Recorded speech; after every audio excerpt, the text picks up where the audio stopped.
Stop. Ban Hammertime. Hello? Wizards of the Coast? What's that? You're not making any changes to the Legacy Banned and Restricted list until after Eternal Weekend?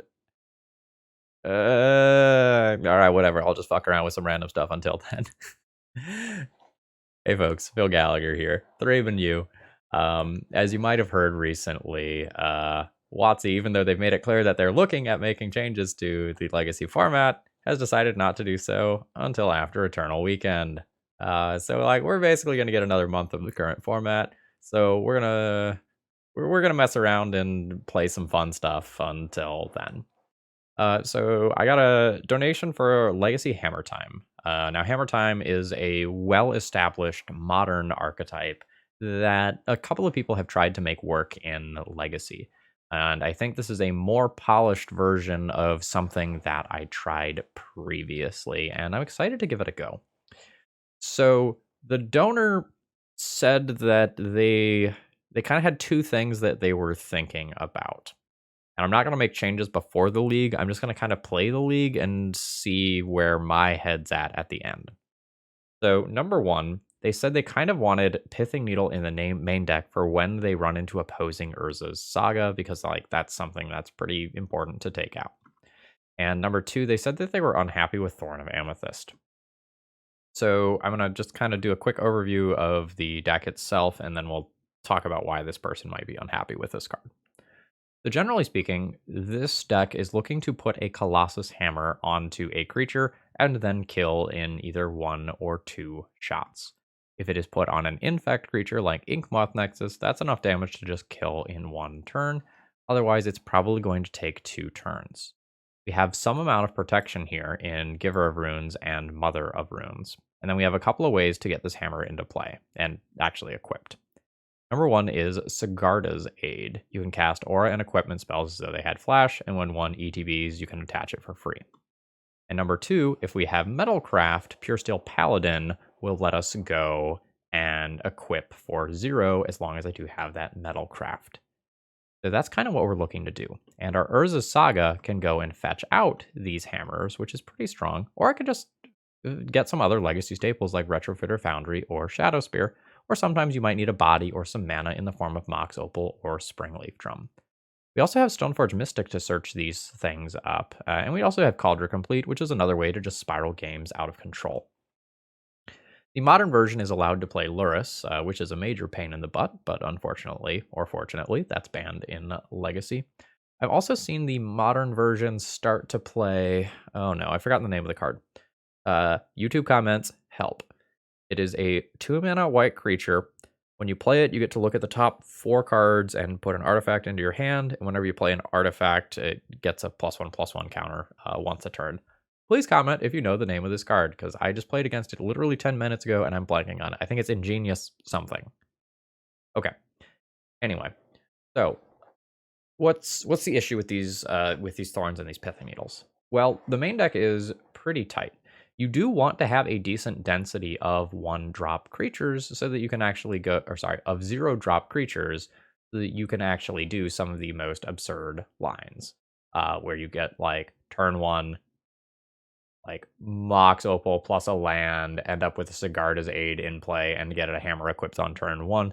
If you don't have a bunch of 0-drop creatures, you do lose out on some of those fastest possible lines. And the 0-drop creatures can also enable things like Springleaf Drum to be good. The last time I played, I was super unimpressed by Rogue Raka. So I think I ended up wanting to cut all of those from the deck, but I understand wanting to keep one. I think if you want to put the Pithing Needle in the main deck, you cut that card. But, at what point do you have too many, do-nothing cards that you don't want to draw?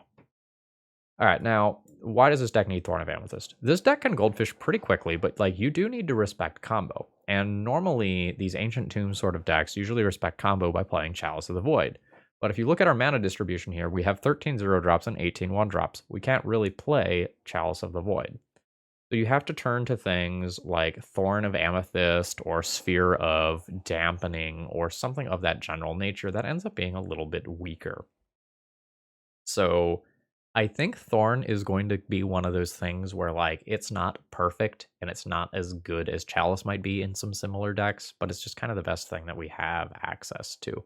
A lot of the other things like Sorcerer's Spyglass end up being a little more narrow and situational. Think that's all I have to say here. I guess other than the fact that this deck is playing a decent number of colorless sources.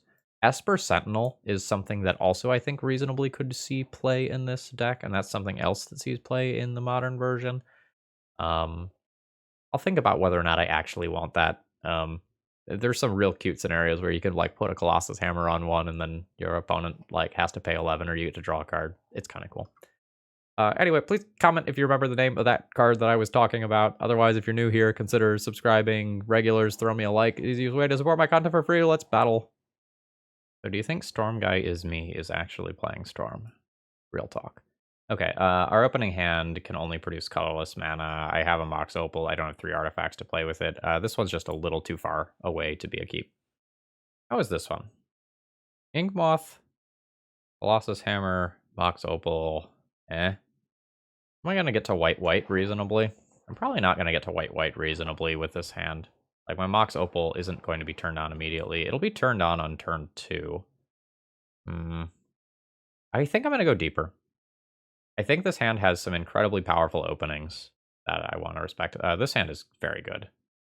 The 1 Springleaf Drum probably goes back. So I kind of have to make a decision early on about whether or not I am actually going to play this Sigarda's Aid, or whether or not I am just going to try to go ham on Urza's Saga. So there's a world where I just go turn 1, Ancient Tomb, Drum, Urza Saga, and I try to aggro that route. Or there's a world where I try to put a hammer into play quickly. Honestly, like after mulling to 5, the Urza Saga shenanigans are probably pretty good. Actually, let's ditch the planes. Ditch plane Mystic. Yeah, let's ditch planes Mystic. Then I have turn 1, double Springleaf Drum, turn 2, or is it turn 1 Urza Saga, single drum. Then I can activate on turn 2 and cast Sigarda's Aid. Yeah, I want to turn 1 Urza Saga. Okay. Ooh, an Underground Sea. Fuck, it's Doomsday. God damn it. Yeah, alright. GG. I'll lose next turn. Alright. My opponent has exiled their shit. I could try to, like, figure out what is in their Doomsday pile, but I honestly don't think it matters, because, like, my lines don't change. I either, like, hit them with a construct and they die, or they don't. They also get 2 turns, so I can't make a construct on turn 1, obviously. So, that's that. But I assume that I probably die here. Okay. Yep. Gonna be Edge of Autumn, fetch. Thassa's Oracle will now be in hand, and I just die to it. Yep. Alright. Cool. Alright. We get to play some cards that, like, technically have text versus Doomsday. We have a couple of Deafening Silences, we have a couple of Thorns, and we have a Surgical Extraction. None of these cards are particularly good. And in fact, I might not board all of them in, because I just want to try and get my opponent dead. Like, I don't know that I can take out 8 slots very easily. I think the Giver and Moms can go. My opponent is going to interact with my stuff very frequently. I think this can go. I think the Shadow Spirit can pretty reasonably go. And then from here, cuts get a little harder. I kind of need everything else. I don't know that I can board 8 cards. In which case, I maybe do something like that. Both these cards are only medium versus Doomsday anyway. Like, that's kind of one of the strengths of Doomsday, is that it dodges traditional hate pretty well. This has a turn 2 Thorn and a Colossus Hammer equip on turn 2 or 3 as well. Yeah, this is fine.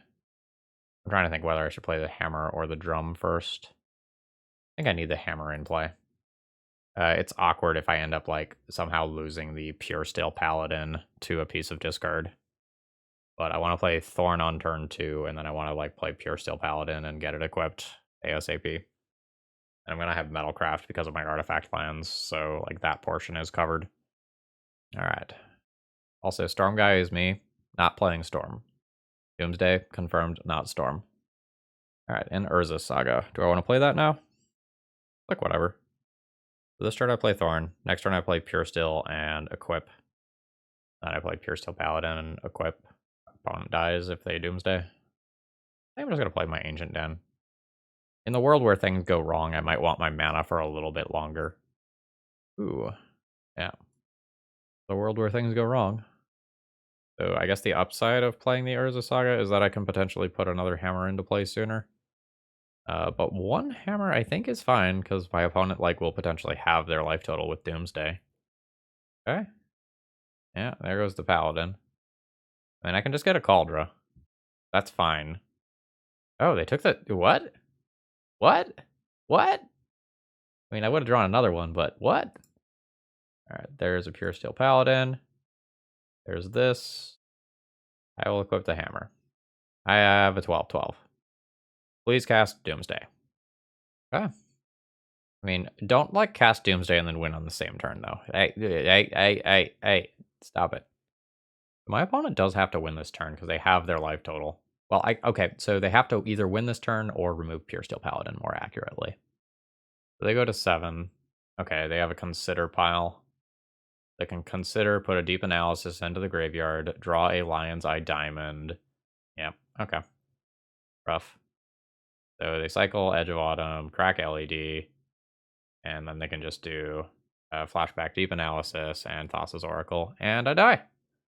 So we died on turn 3 with lethal on board after our interaction was countered. And then we died on turn 1 the other time.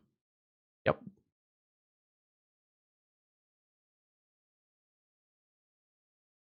Alright, round 2. We're facing down a Yorian companion, which usually means death and taxes. So I could go land, hammer, opal, ornithopter, rogue Ricka, giver, turn 2 Stoneforge. Is that fine? The hammer sits in play, and then if I draw a Pure Steel Palace, then I probably win. I can get Cauldra to have another early line of attack. It's a lot of pressure. My opponent's mulliganed once already. Sure. I'm not ecstatic about the hand, but it's probably enough pressure to be fine. Alright. Mom is good. Alright. Ornithopter. Opal. I don't think I need Ink Moth this turn. I guess there's very little difference between doing it or not doing it, though. I guess I gain an option by doing this. Yeah. Alright. Land. This. Hammer. This is on white. Giver of Runes. Pass this. I guess it opens me up to being wastelanded, but yeah. If I do get Rogue Raka equipped, it does have First Strike, Trample, and Menace. That is confirmed pain in the butt stuff. Okay. Yeah, we are getting wastelanded. I'm unsure if that's actually good or bad. Okay. Hey, Mom. That's fine. I will play a Stoneforge. I will search up a Cauldra, and I will try to run away with it. Alright, there's Cauldra. And that's my turn. Because I got wastelanded, I can't also play Mom this turn. But I think that's fine. I have an active giver. Okay, my opponent has Urza's Saga. That means a Pithing Needle is something that could happen. Alright, game is going to get weird fast. Alright, they're going to get their own Cauldra. Okay. So this is good if I get another hammer. But I guess for now, we're just, going. I'll get my Cauldra. And I'll swing in for my 5. Yeah, sure. So my opponent will protect here. And so I do 2 damage to my opponent. But notice here, I don't actually get to exile their Stoneforge Mystic. Because I didn't actually do damage to it, so that stops this thing from actually happening. So the same thing will be true on my opponent's side when they do what they're about to do here. Alright, so here comes their Cauldra. They'll crash in. And I'll block. And then I'll give pro black. And I'll take 4. And that's all fine. Okay, they had a Source of Plowshares. That's okay. It's not great for me. It is what it is. So we are going to rather awkwardly duel with each other for a little while. My opponent will take a block and do the same song and dance and take 5. Or 4, rather. Or no, yeah, they were split up between phases. Alright. So I will Sigard as aid, play a new piece of protection, and jam with an Ornithopter. So a Hammer is an insane top deck. A Pure Steel Paladin is quite good. Another Stoneforge is fine. Urza Saga is great. I'm unsure if I'm actually ahead here. It's like really hard to tell. Ooh, that's pretty good. I don't have protection currently. I'm just eating that. Just tramples now. Right, well, it trampled before. Yeah, sure. Alright, so there's our life swing. That can bounce this, notably. It is my own Shadow Spear, which is wild, and I will get to equip that. Because, you know, this thing is happening. Alright. Buckle up. Beep, beep. Here comes a germ. No blocks. I'll cast this. Whip it here. Absolutely use that ability. Alright. And we swing 6 points in the other direction. Magic is fucking wild. Ooh, cycling a Timeless Dragon. Notably, Timeless Dragon is not a cast. That is just something that occurs. I block and eat some damage and then open myself up to removal. Probably, otherwise I don't gain any traction. Plus, if they use a removal spell on this, they're not actually going and getting Timeless Dragon into play. I think I'm good with that. I don't know, maybe I opened myself up to too many things by doing that. This is 4, right? This is 4, so they have shenanigans. So my opponent could have like a Batter Skull? I mean, whatever. We're going in. Sure. So they'll soak up 2 damage here. And I'll go up to 17. I mean, I guess I play a Memnite. I don't think I want to be moving this Shadow Spear back and forth across creatures. I think I'm just going to end my turn. Okay, so they do have another piece of equipment. It was indeed a Batter Skull. Alright. Not my little buddy. Okay. I just needed to draw a hammer. That's all that needs to happen. Alright. That is all that trample and lifelink in one place. Alright. I will soak up 2 of this. And do the same song and dance I've done a couple of times where I give protection from black.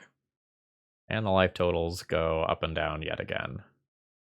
Do I just have to hold back my idiot now? This is awkward now that theirs is vigilance and mine isn't. If I hold this back, they just go pro black.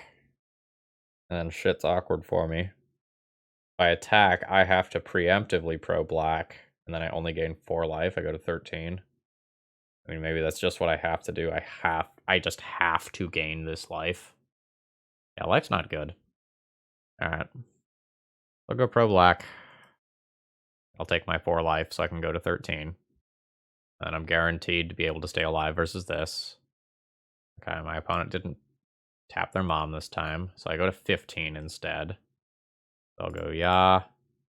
Do I now have the mana where I can start moving the Shadow Spear around? I draw a new Colossus Hammer. I'd be moving it to something that has either 0 or 1 power. Good with just not. Alright, so this thing is gonna crash in. I guess I will chump block it and save a little bit of life. Like, they're gonna let me take this thing off the table. And otherwise, like, this is just Caracas bait. I'll save 1 life like that. Yep.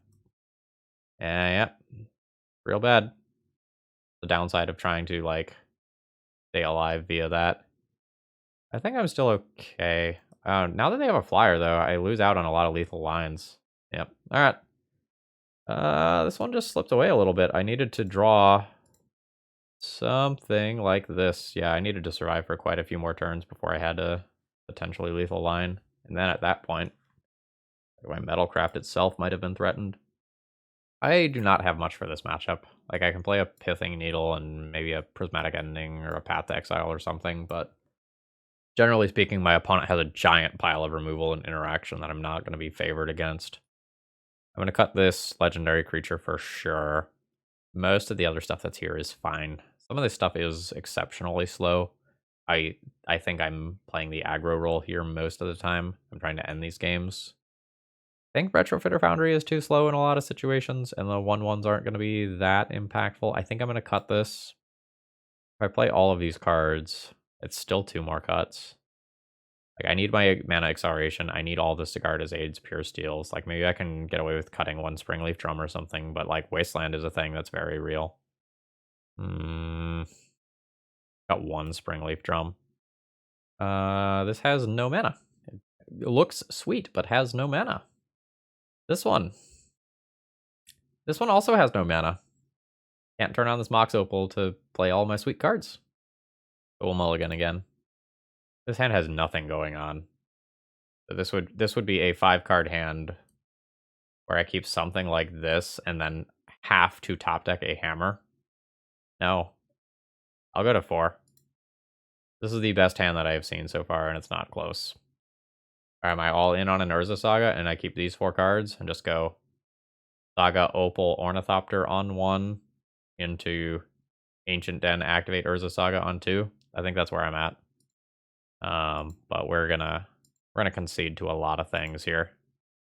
Alright. Play cards. Hope it works. I might just auto-concede to a Wasteland and just move on to the next round if it happens. I just have nothing after a Mold of 4 if that happens. Okay, it did not happen. Alright. I mean, that's also a disaster. Because now I don't get to activate this. So like I can play this Springleaf Drum, and then that turns on this, but then I don't have 2 mana to activate this. Yep. I can make 1 Urza's Saga on my next turn. Cool. Cool. Oh, that doesn't necessarily seem like the correct line. Like, now I get a card. Alright. I mean, sure.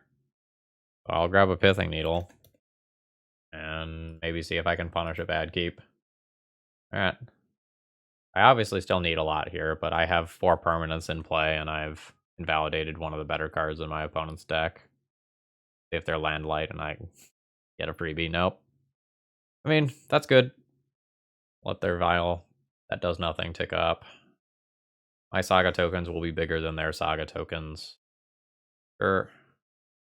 Alright, that new Opal does nothing. Yeah. So because of Thalia very specifically, I actually can't activate this even though I drew that Mox Opal. Cool. Yeah, honestly, let's pack it in and try to make some good footage with this deck elsewhere. Alright, so this is round 3. My opening hand has lands and spells. Does my opening hand do anything? My opening hand plays a turn 2 Stoneforge Mystic. And gets like a Shadow Spear, and then I try to put a Cauldron into play. Am I good with being all in on a Stoneforge Mystic, or do I want to try to mulligan? This hand is bad against, like, discard and removal and wasteland. I think I mulligan this. Alright, how's this one? This one doesn't have white mana, but this one has Urza Saga Ancient Tomb. I guess I'm here for this. I'll get rid of the Giver of Runes. I know the Pure Steel Paladin is probably harder to cast, but if the Pure Steel Paladin gets in play, it's potentially more impactful. Ooh, we might be playing against 4-color Loam. These are interesting lands, like Marsh Flats and Polluted Delta. Pox? Feels like Pox, yeah. Losing that Ancient Tomb's real bad for me. Okay. Yeah, so I guess we're playing this one slow. I'll play my Urza Saga next turn. But, like, without the ability to have this Pure Steel Paladin in play, I don't think I want to just turbo that Urza Saga out as quickly as possible. Like, there's a world where I do because of, like, Retrofitter Foundry specifically, but eh. Ooh, new Urza Saga. I am not attacking with this Inkmoth Nexus. I don't want to get this land fatal pushed. I am fine on missing out on some infect damage. I am going to kill my opponent in 10 infect at once, or not at all. I like that this Ornithopter is protecting me from edicts. But I'm a little scared about like what all my opponent could have. Second Urza Saga now? Like, do I want to just maximize the number of constructs I make? I think I do. Let's just do this, followed by this, and I'll activate this Urza Saga. Okay, and no opponent not using their mana. I guess a reason to play out the second Urza Saga is another Hymn to Turok. I mean, not a Hymn to Turok, but yeah, that occurs. Alright, so my opponent gets 2 +1/+1 counters on that. That's fine. So I'll make my construct. And then I will make my construct. Okay, what am I grabbing? Do I want a hammer in case I get idiot, or do I just want Retrofitter Foundry? I think I just want Retrofitter Foundry. And I will get to crash in for 5 damage. So my opponent will go to 14. And then I can gradually make these constructs bigger and bigger. I'm playing around edicts well. Fatal pushes are pretty good against me. Oh, I could have gotten in 1 more damage by animating an Inkmoth Nexus. Oops. Hope that's not relevant. I'm probably going to have an instant speed discard that I have to worry about. Hope the answer is no. We'll swim with both of these. Why does not block? I will make these into 6/6s. And then I will activate this Inkmoth Nexus and turn them into 7/7s. So it's your move. Oh, nope. Just, wow. Was the flood that bad, or were those just like edict effects that I had just totally played around by having a fucking Ornithopter in play?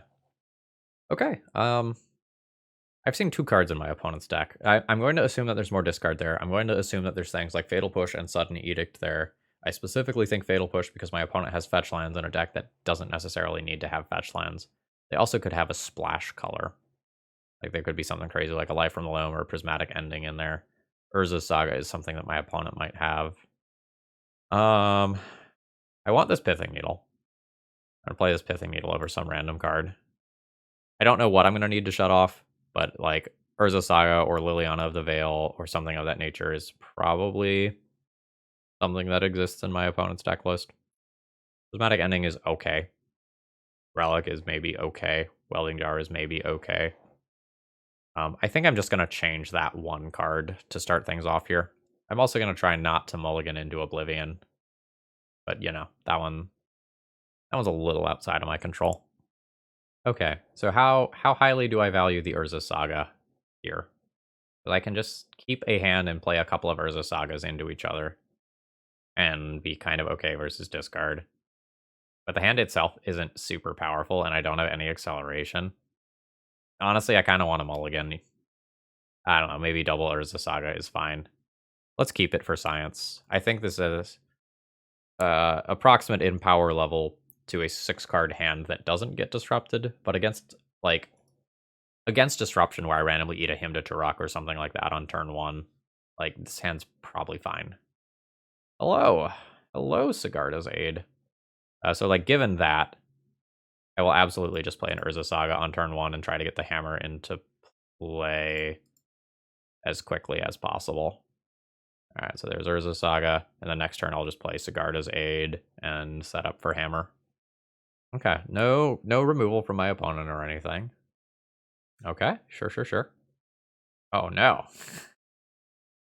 That doesn't actually matter that much. My Thopters are smaller. Ooh. Yeah, that's cool. So I can actually get a Pure Steel Paladin into play here too, right? Okay, so I could play a Pure Steel Paladin, but that's not better than playing Sigarda's Aid.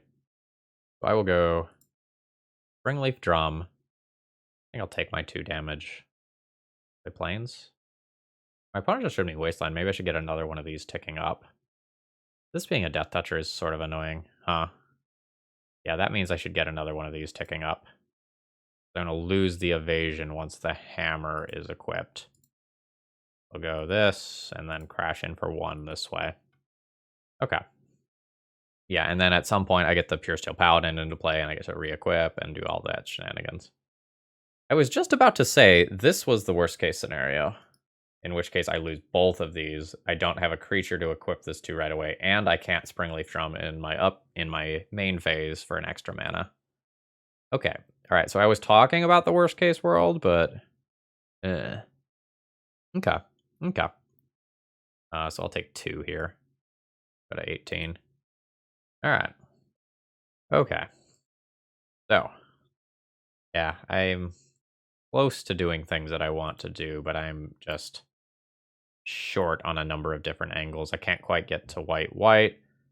I can't quite like play Ink Moth and then like get the hammer on it and kill everything because like these things have death touch and this would lose flying.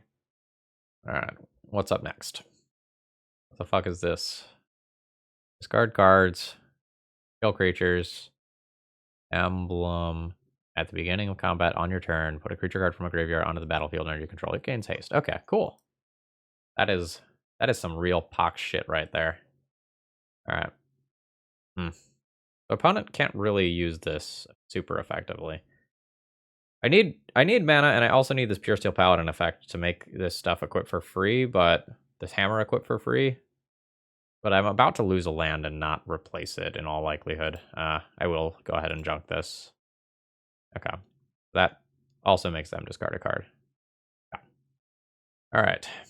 Do I want to put hammer on Giver? No, I probably don't. So in that case, I will just go ahead, make white here. I will create an idiot. We'll go and fetch up a hammer. I will equip the hammer to this. Yes.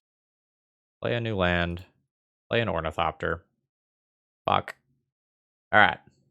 Alright. I might have forgotten about the double plague engineers, despite the fact that it murdered 2 of my babies already. So I can 2-turn my opponent, and this is not currently going to... Oh no, it's number of cards in graveyard. So that can just kill this. I can use one... I can kill one of these. Yeah, okay. Alright.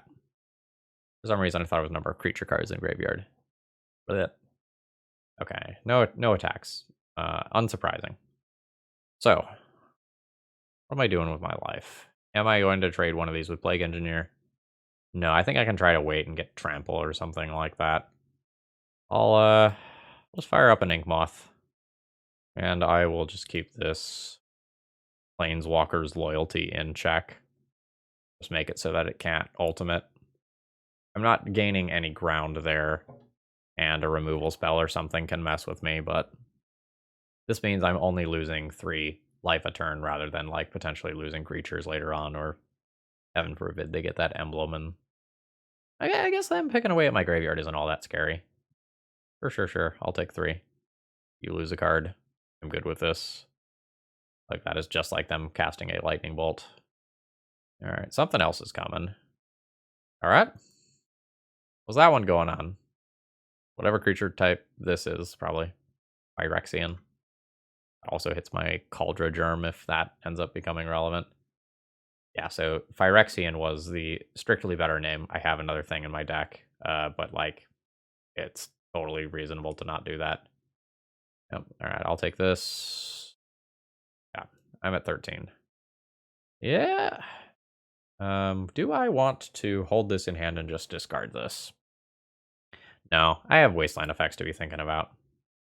Just fire this up and, alright, I gotta get my head out of my ass. I am playing like shit. Full disclosure, I've recorded 2 leagues back to back. I'm not using that as an excuse. Letting you know why I am making obvious puns. This is round 8 of Magic that I have played in one sitting. Alright. I'll take 4. Go to 6. Alright. That's Trample. That's something. I'll cast that. Yeah, I'll equip that. Now I need to... I can't quite kill my opponent in one shot. I guess I kill this Planeswalker. And then hope to top deck a new threat. Ugh. Where's my Lurrus companion at? This is a lot of life that I gain. I gain a lot of time back. But I do definitely wish that this was just going towards killing my opponent. They throw away a Thopter. What the fuck is this? Beginning of each opponent's upkeep, if that player has 1 or fewer cards in hand, 2 damage. And a discard. Okay. Yeah. Okay, if I would have held that Thopter that I just, like, played into the Abyss, I could have played that out on my turn and then at least equipped it with a Shadow Spear. I could have had something on board that would have pressured this. Alright. Um, yeah, I mean, I play this out because otherwise I just discard it. I don't have a lot of time to draw a threat. I have a lot of things I can draw that will be absolutely absurd. So in a Pure Steel Paladin in particular would be pretty cool right now. All right, I'm down to 11, down to 9 from that trigger. I mean, yeah, same thing. Like, I either play it or I discard it. So this will be my last opportunity to draw something. Yeah. Out, it is another Sigarda's Aid. All right, dead. So now that I know about all these Plague Engineers, like, maybe I want a little bit of this stuff. I just, like, want to have a really high threat density so that I don't flood out and have what just happened at the end there happen. Like, everything that I board in that's not a threat is not great for me. I could probably, like, go down on, like, a Springleaf Drum and play 1 or 2 of these sort of effects. Like, I could probably do something like this and play both Prismatic Endings, or, like, 1 Prismatic Ending, 1 Path to Exile. Yeah, maybe 1 of each is fine. Okay. Turn 1, Sigarda's Aid, and Ornithopter. Turn 2, Colossus Hammer and Swing. This is great. I'll absolutely keep this. It's a little awkward in that I don't have the white mana that I might want to have to cast multiple things in a turn, but you can't have it all. A Thoughtseize that rips this hammer out of the hand makes this hand incredibly awkward. Alright. What will you do with your mana acceleration? Alright. Delta to the bin. Well. Ooh. This is now incredibly interesting. I think I play this Stoneforge while I can play this Stoneforge. I can play this, and then I play around Edict effects. Okay. So yes, I am just going to search for another Colossus Hammer. I will play this, and I'll try to attack. Attach it to the Ornithopter. Okay, I'm getting Fatal pushed. That's fine. I wonder if I successfully played around an Edict there, because they didn't Wasteland me. Okay. New land. Okay. There is an Edict. Okay. Goodbye, Stoneforge. A white land would be grand here. That way I can just play out 2 creatures. A Sigarda's Aid is not really doing it for me. I think I am supposed to play Giver of Runes here because it lives through a Plague Engineer and Mom does not. I will discard this Sigarda's Aid to a Liliana plus. Oh, another Wasteland. Alright, goodbye Sigarda's Aid. Alright, there it goes. We'll see what my opponent discards. Just an Urborg. A Hymn to Turok. So I will cast this hammer. And I'll equip it. I'm going to lose both my lands. And then my opponent's going to lose their Planeswalker to Giver of Runes attacking. And we'll see where we end up. It's a very strange spot. Alright. Land. If I drew a little critter, I got to just attack them directly. Because I already play around the Edict. This is going to be tight. I just have to take this out, otherwise I lose this thing on the next turn. Alright, that's a land. Alright, send it. Opponent goes to 9. They have 1 draw step to answer this creature. That's a land. Is this the GG? This is the GG's. Whew. That... I absolutely respect the hell out of this Thoughtseize on the way out the door. Joe Fisher, your deck was cool. Had a lot of Planeswalkers, and I had to read 2 of them. And I don't have to read many Legacy cards. GG's. Okay, let's see. This is round 4. I've had some sleep, so my brain should be back to at least a somewhat normal state. This is probably going to be a keep on in the Power of Urza Saga. I just get to go Saga on 1 and start activating on 2. Saga Opal Hammer on 1. Yeah, sure. This is fine. Alright, here we go. Saga Opal Hammer. And then on 2, we play Ancient Den, which turns on the Mox Opal. I should be good from there. And because I can get another Colossus Hammer later off the Urza Saga itself, I don't need to worry too much. Do I want to try to play a Mom here? Then just play a new Opal? I think so. But I think I float the mana before doing it. That way this like Mox Opal can't get countered in a very awkward position. Alright, so let's do this. Okay, it resolves. I want to have some pretty respectable constructs backed by protection quite quickly. I dig it. Okay. Lords of Plowshares. Brainstorm. The opponent could put a Terminus 2 down, which I would be sad about. We'll see what they do. Probably going for Retrofitter Foundry off Urza Saga, unless something changes. Okay, there's another fetch land. Marsh Flats is a little uncommon right now. Okay. Oh. So that's what we're doing. So this is probably going to be like a Cauldra then. It is indeed a Cauldra. We are straight up playing against Stoneblade. What year is it? I dig it. Alright, there's my robot. I will make more other robot. These will be 5/5s and then 6/6s after I get something out of my deck. What do I want? Shadow Spear is interesting. Straight up a Springleaf Drum so I can play a Giver of Runes and have multiple layers of protection is also pretty reasonable. I don't have a Pithing Needle in the main deck. That's in the sideboard. Yeah, I think I want 2 layers of protection. Grab a Springleaf Drum. So let's Ornithopter. Play an Urza Saga. Tap this Ornithopter. Make white for Giver. And we're all in. I'm hitting for 7. This puts my opponent to 11. This Cauldra is happening, but it's not actually going to stop my threats effectively.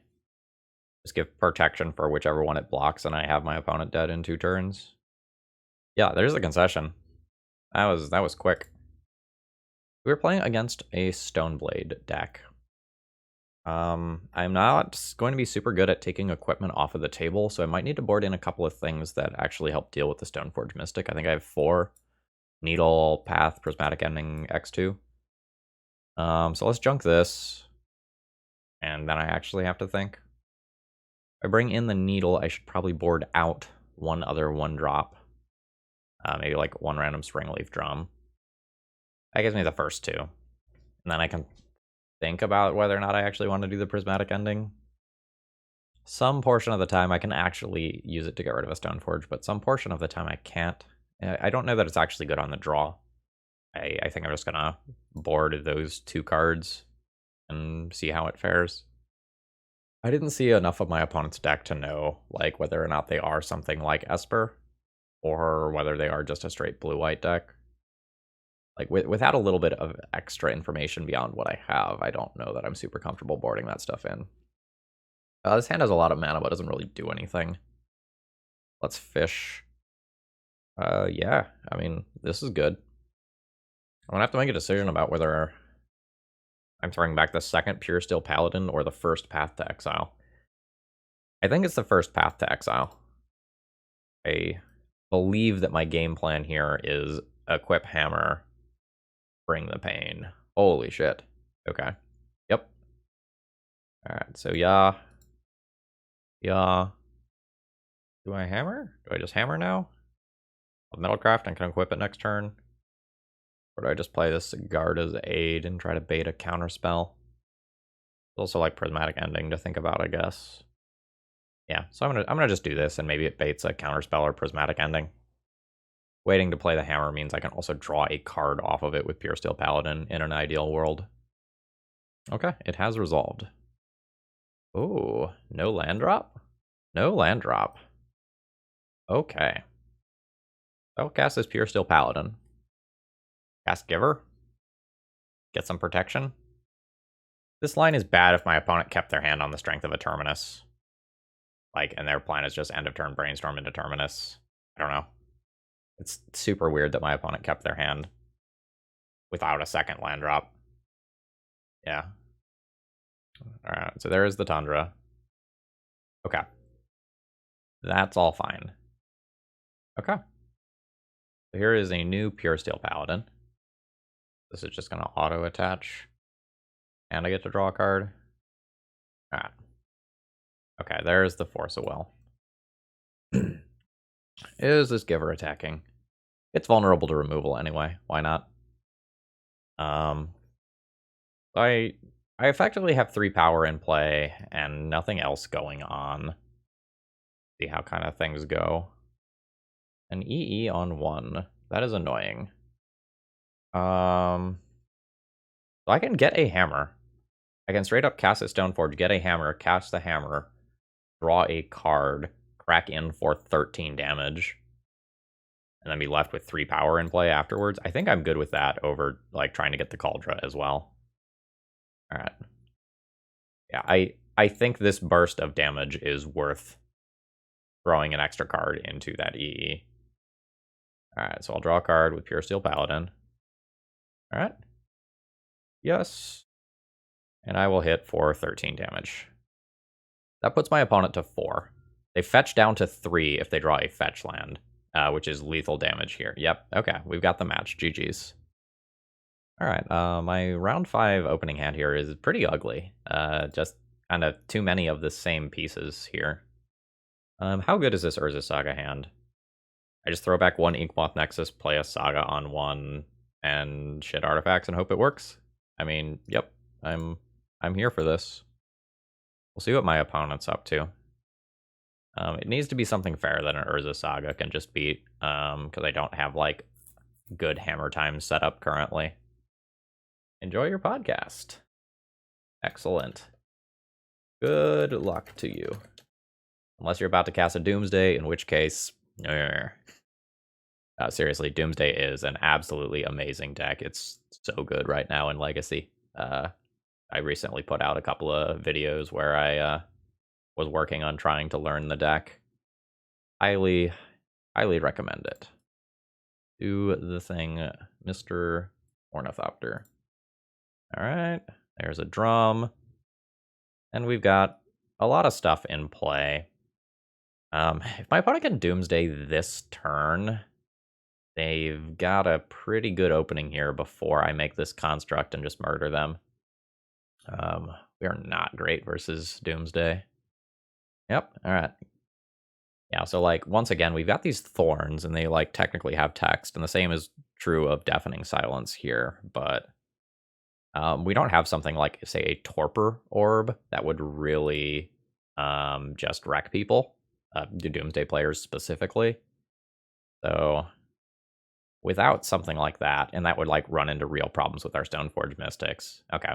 So this is going to be Consider, put Deep Analysis in the graveyard, draw Lion's Eye Diamond, cracked Lion's Eye Diamond, flashback Deep Analysis, use that, draw Thassa's Oracle, there's 1 card left in Library, they can cycle if they want, and then they cast Thassa's Oracle. Also, it's amazing after playing 2 Doomsday Leagues that I actually know how this shit works. Okay, we'll go 4 Thorns in, 3 Deafening Silence in, or something like that. Cut this bad boy. I think I cut 1 of Retrofitter Foundry or Shadow Spear before for being slow.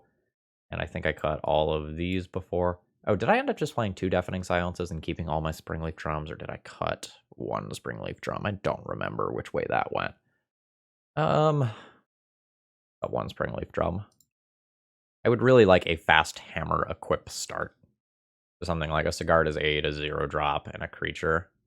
Maybe that means I keep the 0-drop Idiot in when I'm on the play. Like a Pure Steel Paladin is slow. Alright, I'm gonna tag you back in, boy. Prove yourself, though. Prove yourself. Wield the hammer. For your father. Roga. Alright, what are we looking at? This is a turn 1 Deafening Silence and Memnite.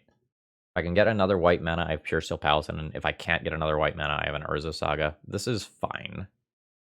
Alright, so land, Guards of Mirrodin, good card, Deafening Silence. Alright, we have mildly inconvenienced my opponent. Here's to hoping that I spike a white mana, so that everything is hunky-dory. If I don't, it's okay. I just work towards making large Urza Saga construct tokens as quickly as possible. All right. Get in there, little buddy. Every little bit helps. Every little bit makes the Doomsday math a little weirder. All right, so we Saga, and I play out a Hammer. So again, if I draw a white source, I just get to go Pure Steel Paladin, I have Metalcraft, Hammer equip, hit for 11, and then Doomsday starts to become pretty dicey. All right, there's the fetch. Is it just going to be land into Doomsday? No. Okay, setup is required. That felt like a fast shuffle. Yeah, that was a fast shuffle. Oh, they're lacking in land. Okay. Cool. So I will go land and crash in for 1. Opponent's at 17. 1, 2, 3, 4, 5. Yeah, I'm gonna hit pretty hard. Doomsday will be a little bit of a scary proposition. Might be able to just kill through a Doomsday. So they'd fetch the 16, go down to 8. I have 1, 2, 3, 4, 5, 6, 7. I draw 0 drop. I could kill through a Doomsday. My opponent Doomsdays a little tricky to build a pile that will kill only casting 1 non-creature spell. Like, their 1 creature spell is Doomsday, and that costs them 2 mana, but they don't get another huge mana burst. So they get, like, Street Wraiths and Edge of Autumns that get to cycle through it. But if they put too many Street Wraiths in a pile, I might just kill them with this Urza Saga token. Did I board out Retrofitter Foundry? No, I did not. Okay, that is the Doomsday. So opponent is in the tank here. I think they are aware that this is a tricky pile. And I'm not super expecting them to have an answer to Deafening Silence here. Okay. It is happening. So they're not using Deep Analysis. That's not surprising. There's 2 Street Wraiths here. Their pile has like a Street Wraith, a Thassa's Oracle, the Edge of Autumn. Oh, they could do like a fetch land in there or something like that. All right, they go to 8. See if they're dead. So here's my construct. There's a Springleaf Drum. Oh, I can just grab... So I could grab Mox Opal instead, and then use that to get Ancient... to get Pure Steel Paladin in play. Okay, so I should have a kill one way or another this turn. I just have to decide like whether or not I can do it without dazing. So I can go Urza Saga, activate. That puts me up to a 5/5, 6 total damage. I can activate Inkmoth Nexus and play Springleaf Drum. Okay. So I do not need to do that stuff in order to get a kill here. Oh, I can Pure Steel Paladin as well, though, can't I? All right. This is a Mox Opal. Play the Inkmoth Nexus. This is 7 damage right now. This Springleaf Drum is the 8th point of damage. Okay, we've got the win there. On the draw, do I want the Pithing Needle? To just randomly try to Pithing Needle fetch lands, or to Pithing Needle Street Wraith and eliminate that as a part of the piles? Maybe. The other thing I could do is on the draw, just say like, fuck the Thorns, they're not going to work, and just try to kill my opponent. What does it look if I don't play the Thorns? I play this, and I could play 2 Prismatic Endings to try to get rid of artifact mana that's played out early, to try and play around Sigarda's, or not Sigarda's aid, to play around Deafening Silence. I just really hate my prospects on the draw. The Thorn feels so slow. I guess I have Ancient Tombs, and I can still turn 1 them. Yeah, alright. Let's still respect my turn 1 Ancient Tomb portions. I mean, as a turn 1 Deafening Silence, with some other stuff here as well. This is fine. This is a hand where, like, the Cauldra might win the game. Although I do also just have... Oh, I might just... Fuck me. Alright. Alright. Maybe Deafening Silence buys me enough time to do my stuff here. Alright, that was fast. They have probably just built one of the stockpiles. Not LED Deep Analysis. Those are in the graveyard. Alright. Well, we'll find out. I'll play this Opal, play a land, I will play a Deafening Silence, and we'll see if that matters. Nope. Absolutely not. So we just got turned one with backup. That's rough. Okay, so they are just going to fetch. They must have card draw in hand, like a Brainstorm already. Oh, okay, they have the Ideas Unbound in hand. In which case it's just double Lotus Petal into Thassa's Oracle, and I die. Yup. There it is. GG's. So we end this league 2-3. Overall thoughts on the deck list? It's weird, but I think the Legacy version of this deck is worse than the modern version of the deck. The Ancient Tombs weren't super potent here.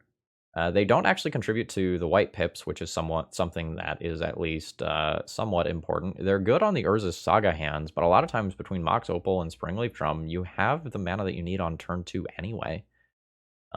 This is a pretty good Urza's Saga deck and a pretty good Hammer deck, but the hands fork pretty hard, where you tend to go down one direction or the other. And Legacy has a little bit more cheap and free interaction than Modern does. So I feel like in Modern, I die a decent amount of time to the Hammertime stuff before turn 3. And I feel like in Legacy, that only happened a handful of times throughout the league. Part of our issue here is I think we got paired against Doomsday twice in this league. Everything's kind of a blur. I recorded 8 rounds yesterday, and I'm going to record like another 8 today. But against these super fast combo decks, my plan is race them, and the sideboard plan is kind of medium. Thorn of Amethyst is a card that hedges very specifically. Well, let me rephrase that. Thorn of Amethyst is a sideboard card that generically fights against combo decks. If it is a combo deck, you can probably board in Thorn of Amethyst, and it will be good. You can take a different route with that sideboard hate and play more narrow things like Torpor Orb, and like try to very much target something like Doomsday. You would lose out on points versus other random combo decks like say Storm or Sneak and Show, but like Doomsday is the in deck right now. Maybe you just gear harder against that. I enjoyed playing this deck a lot. So going back to the donor's original concerns, yes, I believe the Thorn of Amethyst and the sideboard are medium. It might just be the thing that you have to play to hedge against enough decks, but in the hypothetical world where I was going to play this in, like, say, a Legacy challenge, it might be correct to just play something that specifically hates on Doomsday in those slots. Because as we saw here, that matchup was hard as fuck. As far as the Pithing Needle in the main deck goes, I don't know. Like, it's borderline. You could probably go down to 3 Springleaf Drums without really noticing too much of a difference. I will say that the deck feels like it has a decent amount of fluff in it. And by that, I mean there's a lot of combinations of cards you can draw where the cards don't work together perfectly well, and so you kind of end up in a medium position. So, like, for example, when you draw your Ancient Tomb, Inkmoth Nexus, Opal, Ornithopter, Springleaf Drum, Colossus Hammer hand, like, you have 7 functional cards and a mix of lands and spells, but they don't really do anything. And that leaves me kind of lukewarm on this. The modern version gets bailed out from here because they have access to Luris, which means you get to grind and bring a lot of that stuff back in a way that this version doesn't. I also felt like I mulliganed just an exceptional number of times in this league. I didn't keep an exact count or tally or anything, but I feel like I went to 6 or 5 in most games, just trying to, like, find something that works. And maybe that's just my tendency to, like, look for something that has a plan rather than just kind of trust in the deck to do its thing. But, like, we're not running cantrips here, so we just gotta go with whatever we go with. Anyway, I hope you all enjoyed this. I enjoyed playing this. If you did, please click the like button before you go. It's the easiest way to support my content for free. And if you want to try this one out and futz with it for yourself, or you want to get one of your own decks on the channel, please check out the donation information. By the way, I also have a podcast. Check out the Eternal Glory podcast. It's super dope. All right, see ya.